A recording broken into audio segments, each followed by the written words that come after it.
아멘. 귀한 찬양 감사합니다. 하나님께서 영광 받으신 줄로 믿습니다. 오늘은 깨어 있으면 삽니다 하는 제목으로 말씀을 나누면서 은혜 받기를 원합니다. 성경에는 죽음을 가리켜서 잠잔다라고 이렇게 표현하고 있습니다.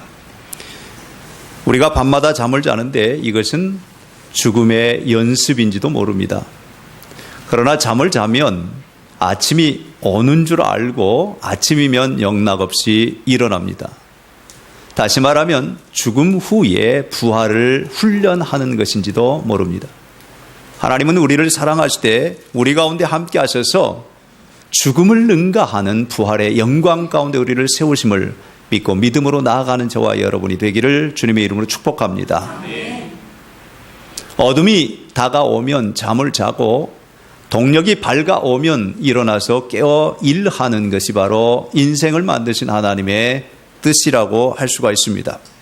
어둠이 갔으면 일찍 일어나야 합니다. 동창이 밝았음에도 불구하고 여전히 잠을 자고 있으면 이것을 우리는 게으름이라고 표현합니다. 일찍이 믿음의 선배들은 게으름, 나태, 태만 등등을 가리켜서 죄라고 규정을 했습니다. 하나님께서 밝은 아침까지 잠자는 것을 기뻐하지 않으신다는 뜻이죠. 잠에서 깨어나는 것을 기뻐하십니다. 예수님께서 죽은 소녀를 바라보면서 잠잔다라고 표현했습니다. 제자들이나 따르는 무리들이 이해를 못했습니다. 그래서 그 야이로의 집에 가서 그 잠자고 있는 아니 죽은 소녀를 일으켜 세우는데 손을 잡고 달리타쿰 소녀야 일어나라 라고 말씀하시자 소녀가 깨어났습니다. 일어났습니다. 여러분, 예수님께서 말씀하시니 12살 소녀가 죽음에서 살아났습니다. 베다니에 나사로가 죽었습니다. 나흘이 되었습니다. 슬피 울고 있는 제자들, 아니 자매들을 향하여서 친구 나사로가 잠잔다 표현했을 때도 역시 저들은 이해하지를 못했습니다. 믿지 못한 그들에게 묻던 문을 열게 하시고 예수님께서 말씀을 선포하지요. 나사로야 나오너라. 예수님이 말씀하시니 죽은 나사로가 살아났습니다. 죽음의 잠에서 깨어났습니다. 할렐루야. 무더운 여름 우리의 몸과 영혼 잠들기 쉽습니다. 배가 부르고 배가 따뜻하면 졸음이 몰려옵니다. 우리의 영혼에도 평안하고 흡족하면 배가 부르고 졸음이 몰려오며 게으름으로 우리 자신들이 나태해질 수가 있습니다. 이때 우리 주님은 다시금 우리에게 일어나라, 깨어라, 깰 때다 라고 말씀하고 계십니다.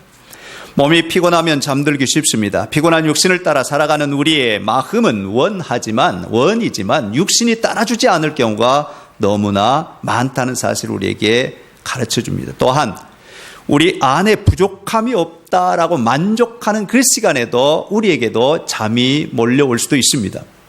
부자가 창고를 늘리고 곳간에 많은 양식을 쌓아놓은 다음에 잠을 청하지요. 그때 주님께서 다가오셔서 인자야 이 쌓아놓은 이 모든 것들이 내가 오늘 밤 내 영혼을 거두가면 누구의 것이 되겠느냐 하는 그런 말씀을 하십니다. 편안할 때에도 깨어 있어야 합니다. 성경에는 그래서 항상 깨어 있으라고 말씀하시죠. 항상 기뻐하고 쉬지 말고 기도하며 범사에 감사하라 하는 그 말씀이 우리의 삶 가운데 늘 깨어 있음을 가르쳐주는 내용이라고 할 수가 있습니다. 우리가 깨어 있다는 것은 그저 눈을 멀뚱멀뚱 뜨고 있다는 의미만은 아닙니다. 깨어 있으면 주님을 바라본다는 의미입니다. 눈에 보이지 않는 하나님, 손에 만질 수 없는 하나님, 때때로 불러도 대답이 없는 하나님을 어떻게 바라볼 수 있을까요? 그분에게 내 생각과 마음을 집중하고 나아가서 내 삶의 방향을 그분에게로 돌리는 것이 바로 깨어있음을 의미합니다. 우리의 생각을 집중하고 몰두하는 것에 머물지 않고 그분의 의도, 그분의 의양, 그분의 의지가 무엇인지를 밝히 아는 것이 바로 깨어있음이라고 말할 수가 있습니다. 그러므로 우리의 삶의 방향을 늘 주님께로 초점을 주님께로 맞춰 나아가는 삶이 바로 깨어있는 삶이라고 할 수가 있습니다. 우리가 여러 가지 일로 고달파서 때때로 한 번쯤 쓰러지면 일어나고 싶지 않을 때도 있습니다. 사람은 누구나 힘이 들면 앉고 싶고, 앉으면 눕고 싶고, 누우면 자고 싶은 것이 인간의 마음입니다. 그럼에도 불구하고 하나님은 우리로 하여금 깨어 있으라, 일어나라 하는 그런 말씀을 주고 계십니다. 여러분, 저와 여러분이 믿음을 가졌다면 그 믿음이란 곧 우리의 삶 가운데 늘 깨어 있음을 의미한다라고 할 수 있습니다. 이 깨어 있어야 우리의 삶이 바로 살아있는 삶으로 주님께 영광을 돌릴 수가 있습니다. 어린 시절에 냇가에서 고기잡이를 할 때 이렇게 바라보고 있으면 죽은 고기는 하얀 배를 들이고 아래로 물결을 따라 흘러내려갑니다. 그러나 살아있는 고기는 오히려 물살을 가르고 위로 올라가는 것을 보았습니다. 오늘 우리의 성도의 삶은 바로 때로는 어려움이 다가와서 환란처럼 그 물살, 세찬 물살처럼 달려온다 할지라도 그 물살을 가르고 올라갈 줄 아는 것이 바로 믿음의 삶입니다. 자전거의 페달을 밟아야 넘어지지 않고 앞으로 전진할 수 있습니다. 풍차가 바람을 통하여서 돌아가야 에너지를 얻어낼 수가 있습니다. 그럼과 같이 우리의 성도의 삶은 끊임없이 앞을 향하여 전진하는 그런 모습이 계속돼야 합니다. 여러분, 기도는 끈질김이요, 기도는 지속성입니다. 한 번 하고 기도하고 마는 것이 아니라 깨어 기도하는 그 삶은 멈추지 않고 계속하여 기도하는, 응답이 있을 때까지 기도하는 것. 그래서 성경에는 선을 행하되 낙심하지 말지니 포기하지 아니하면 때가 이름에 거두리라 이렇게 말씀하십니다. 오늘 예배하는 여러분들 가운데 때로는 삶에 지치고 어려운 일 만나고 고달픈 일 겪고 시련과 시험 가운데 어려운 일 있을 때 기도를 멈추지 마시고 깨어서 계속하여 기도하는 저와 여러분이 될 수 있기를 주님의 이름으로 축원합니다. 깨어야 삽니다. 깨어있으면 살 만나는 시간을 맞이하게 하십니다. 주님에게로 향하는 마음에 찾아오는 기쁨입니다. 때때로 우리에게 밀려오는 우울이나 침울함은 결코 하나님께서 기뻐하시는 일이 아닙니다. 뿐만 아니라 무관심이나 조급한 낙담은 성경에, 아니 옛 믿음의 선배들은 죄라고 규정을 했습니다. 우울함, 침울 또는 무관심이나 조급함, 이런 것들을 죄로 규정하면서 이것을 이겨내는 방법을 둘로 설명해 주었습니다. 하나는 근면함이요, 또 하나는 지혜라고 가르쳐 줬습니다. 근면함이란 꾸준한 기도 생활을 의미합니다. 깨어있음을 나타냅니다. 힘겨운 시간들 속에서 견뎌내며 끈질김을 보여내는 일, 내게 주어진 삶이 하나님의 손에 달려 있음을 믿고 기다리는 태도, 또한 무관심이나 조급함을 이겨내는 비결은 지혜라고 설명하는데 그 지혜는 더 큰 세계 안에서 우리의 삶의 역할을 인식하는 능력이라고 가르쳐 줬습니다. 결국 오늘 우리가 닥쳐진 이 상황이나 사건이나 사고 속에서 거기에 함몰되는 것이 아니라 오히려 그 너머의 세계를 내다보며 꾸준하게 앞으로 나아갈 수 있는 그런 모습이 바로 살아있는 모습이요, 믿음의 삶이요, 하나님 기쁘시게 하는 삶이라고 가르쳐 줍니다. 예수님께서 겟세마네 동산에서 기도하실 때에 제자들 잠깐 머물게 한 다음에 요한과 야고보, 베드로 세 사람을 데리고 더 높은 곳으로 올라가셔서 기도를 하십니다. 세 제자들을 향하여 여기 있어 머물러 깨어 있으라 말씀하시면서 좀 더 오르신 예수님께서 기도를 하시고 돌아오셨을 때 베드로가 자는 모습을 보면서 한시도 깨어 있을 수 없더냐, 마음은 원이로되 육신이 부족하구나 하는 그런 말씀을 주십니다. 오늘 우리의 삶 가운데도 여전히 제자들에게 하는 말씀과 같이 우리로 하여금 깨어 있으라 하는 그런 말씀을 주고 있음을 다시 한번 기억하십시다. 오늘 본문 33절에 주의하라, 깨어 있으라, 그때가 언제인지 알지 못함이라 라고 말씀하시면서 주님 오실 날이, 주님 임하심이, 주님 응답이 있음이, 주님께서 함께 하심이 언제일지 모름을 우리에게 분명하게 말합니다. 그리고 35절에도 그러므로 깨어 있으라, 집주인이 언제 올는지, 혹 저물 때일는지 밤중일는지 다굴 때일는지 새벽일는지 너희가 알지 못함이라 라고 말씀하고 있습니다. 성도들이 깨어 있음은 우리의 마음과 생각을 주님께로 향하고 주님과 함께 더불어 주님과 함께하는 그 삶을 의미한다라고 할 수가 있습니다. 이렇게 깨어있는 사람에게 주님의 능력이 나타나고 주님께서 행하신 그 일들이 그들을 통하여서 이루어진다는 사실을 여러분 확신하면서 나아갈 수 있는 이 시간이 될 수 있기를 주님의 이름으로 부탁합니다. 아멘. 시골에서 목회를 하시는 어떤 목사님께서 한 번은 장로님들과 또 성도들과 신방대원들을 함께 같이 어려움을 겪고 있는 가정을 신방을 하게 되었답니다. 그런데 그 가정에는 젊은 청년이 악한 영이 들어가서 고통하게 하는데 신방 요청을 받고 가자마자 이 청년이 그저 신방대원들을 모조리 붙잡고 때리면서 흔들고 그 일을 계속합니다.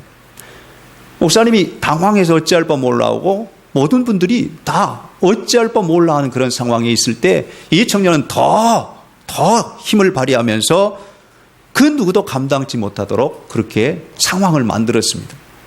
이때 한 소녀가 목사님에게 뭔가를 전달하려고 교회에 갔다가 목사님이 계시지 않는 것을 알고 또 신방을 어느 가정에 갔다는 소식을 듣고 그곳을 찾아와서 막 도착을 했습니다. 그런데 그 난리를 지피던 그 청년이 갑자기 벽에 딱 달라붙어서 오도도도 떨고 있는 것입니다. 시간이 지나자 평정이 되면서 목사님과 함께 예배를 드리고 이제 안정을 찾게 되었습니다. 예배를 마치고 나서 목사님이 그 청년에게 그때의 상황을 물었습니다. 어찌하여 우리가 왔을 때는 그렇게 어렵게 하더니 이 소녀가 다가오자 그렇게 차분해지고 또한 그런 모습을 보였느냐라고 말하자 이 청년이 이 소녀가 오자 그 소녀의 손에 날카로운 예리한 칼이 들려 있었다. 그래서 그것을 보는 순간, 반짝이는 그 칼을 보는 순간 자기도 모르게 떨 수밖에 없고 두려움에 휩싸일 수밖에 없었다 하는 그런 이야기를 했습니다. 그러면 다른 사람들 손에는 칼이 없던가? 라고 묻자 아니요, 있었습니다만 무뎌졌고 전혀 들지 않은 칼처럼, 잘라도 잘라지지 않을 칼처럼 보여서 그렇게 했습니다 라고 이야기를 하더랍니다. 그 소녀는 학교를 갈 때나 하교를 할 때나 늘 교회에 와서 기도하던 소녀였습니다. 사랑하는 성도 여러분, 기도만이 우리의 손에 들려진, 성도의 손에 들려진 성령의 검, 곧 성령의 칼을 예리하게 할 수 있다는 것을 여러분 명심할 수 있길 바랍니다. 고난은 누구에게나 찾아옵니다. 성도는 고난을 피하는 것이 아니라 오히려 극복하는 그 모습으로 나가야 됩니다. 그런데 이 고난 당할 때, 어려움 당할 때, 환난 당할 때 우리가 할 수 있는 일이 무엇일까요? 성경에는 너희 가운데 고난 당하는 자가 있느냐? 저는 기도할 것이요. 즐거워하는 자가 있느냐? 저는 찬송할지니라. 하나님께서 기뻐하시는 일은 기도하는 일과 찬송하는 일, 우리의 손에 쥐어진 성령의 검, 곧 성령님께서 말씀을 통하여 주시는 검은 예리해질 수 있는 그 방법은 바로 기도로 갈고 닦는 것이라고 말씀하고 있습니다. 사랑하는 성도 여러분, 오늘 우리의 몸이 고달프고 일이 풀리지 않아서 어려울 때일수록 더욱더 기도해야 하는 것이 바로 성도의 삶입니다. 로마서 5장 3절로 4절에 보면 다만 이뿐이 아니라 우리가 환난 중에도 즐거워하나니 이는 환난은 인내를, 인내는 연단을, 연단은 소망을 이루는 줄 알미로다 라고 말씀하고 있습니다. 오늘 우리의 삶 가운데 이 무더위처럼 우리를 주저앉게 만들고 우리를 낙담하게 만들고 낙심하게 하는 그 일들은 수없이 다가옵니다. 그럼에도 불구하고 그 속에서 우리가 깨어날 수 있는 것은 바로 주님 안에 머물며 기도하는 삶인 것을 기억을 하십시다. 아르투로 토스카닌이라고 하는 음악가가 있습니다. 이 사람은 어린 시절에 약시, 그러니까 가까운 데 있는 글만 읽고 조금만 거리를 두면 볼 수 없는 그런 시력을 가지고 있었습니다. 음악을 공부하고 첼로를 공부했는데, 그래서 하나님 앞에 나와서 그는 하나님 이 눈을 밝게 해주십시오 라고 기도를 했습니다. 그런데 나이가 들어가고 시간이 흘러가면서도 눈이 밝아지지 않았습니다. 기도에 응답이 없다라고 생각을 했지요. 그러나 그는 첼로 연주를, 첼로 악기를 꾸준히 공부하다 나중에 큰 첼로 연주회에 참여할 수 있는 그 연주자가 되었습니다. 그런데 한 번은 큰 연주회가 열렸는데 지휘자가 갑자기 몸이 아파서 불편해서 병원으로 실려가게 되는 어려운 상황을 맞이했습니다. 그런데 그 악단 중에 그 악기를 연주하는 사람들 가운데 처음부터 악보를 끝까지 다 외울 수 있는 사람이 딱 한 사람이 있었습니다. 그가 누구일까요? 바로 토스카니니였습니다. 그 어려운 상황 속에서 악보를 다 외울 수 있는 그가 지휘봉을 잡게 되고 그 어려운 그 연주회에서 무사히 연주회를 마치게 되었고 박수갈채를 받게 되었습니다. 그 이후에 토스카니니는 지휘자로 부상을 했습니다. 어린 시절에 젊은 날에 기도했던 그 기도가 응답이 없다라고 생각했는데 돌이켜보니 하나님의 뜻이 여기에 있었구나를 깨달으면서 하나님께 기도하는 것은 언젠가는 이루어진다는 사실을 고백하며 간증을 했습니다. 사랑하는 여러분, 우리가 깨어 있어야 사는 이유가 바로 여기에 있습니다. 때때로 내 생각대로 이해하는 대로 내가 계획하는 대로 되어지지 않는다 할지라도 하나님의 뜻은 늘 이루어짐을 믿고 믿음으로 꾸준하게 기도해 나가는 저와 여러분이 될 수 있기를 주님의 이름으로 축복합니다. 오늘 말씀과 같이 주의하라, 깨어있으라, 그때가 언제인지 알지 못함이라. 오늘 하나님의 응답은 사람의 생각과 다르게 응답할 수 있습니다. 그러므로 우리가 기도하면서 지치거나 힘들 때 포기하지 않고 끝까지 지속성을 가지고 기도하는 저와 여러분이 될 수 있기를 주님의 이름으로 부탁합니다. 주님은 10처녀의 비유를 들려주셨습니다. 지혜로운 5처녀는 기름만 준비한 것이 아니라 깨어 있었습니다. 그러나 어리석인 5처녀는 기름을 다 낭비할 뿐만 아니라 잠자고 있었습니다. 다시 말하면 주님 오실 그날을, 주님 신랑을 맞이하는 그날을 깨어서 기다려야 되는데 기다림이 없이 그저 손을 놓고 있었다는 사실입니다. 사랑하는 여러분, 어리석은 5처녀, 나중에 신랑이 왔을 때 문을 열어달라 하지만 문은 꼭 닫혀 있고 그는 문 밖에서 슬피 울며 이를 갈미 있게 되었던 것을 주님은 비유로 들려주셨습니다.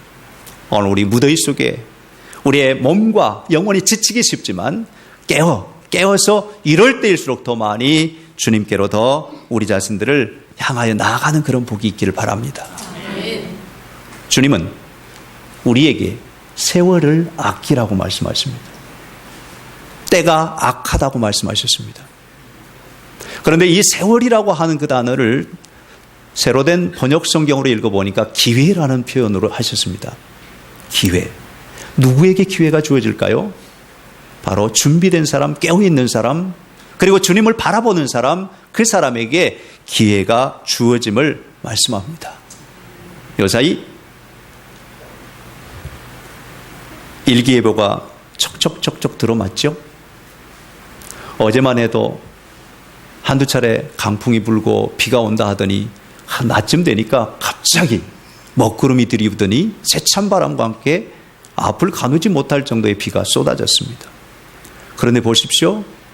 그 쏟아진 비가 머지않아 구름이 거치더니 쨍쨍쨍 햇살을 내비추는 그런 모습을 보았습니다. 여러분, 하나님의 말씀도 마치 우리에게 이루어질 것을 예고하는 그러한 말씀입니다. 저와 여러분이 신실한 마음으로 온전한 믿음을 가지고 나아갈 때 그 믿음으로 말미암아 하나님께서 이루어 가신 일들을 생생하게 보게 될 줄로 믿습니다. 그러므로 기도함은 기대함 가운데 나아가는 것, 기다림 가운데 나아가는 것이라고 할 수가 있습니다. 그 기대는 믿음이라고 할 수 있죠. 오늘 우리 성가대가 찬양한 것처럼 믿음을 가지고 나아갈 때, 믿음을 가지고 기도할 때 그 기도가 우리 안에서 다 이루어짐을 믿고 나아가는 저와 여러분이 되십시다. 12해 동안 혈루증을 앓았던 그 여인, 기대를 가지고 주님을 찾아 나갔습니다.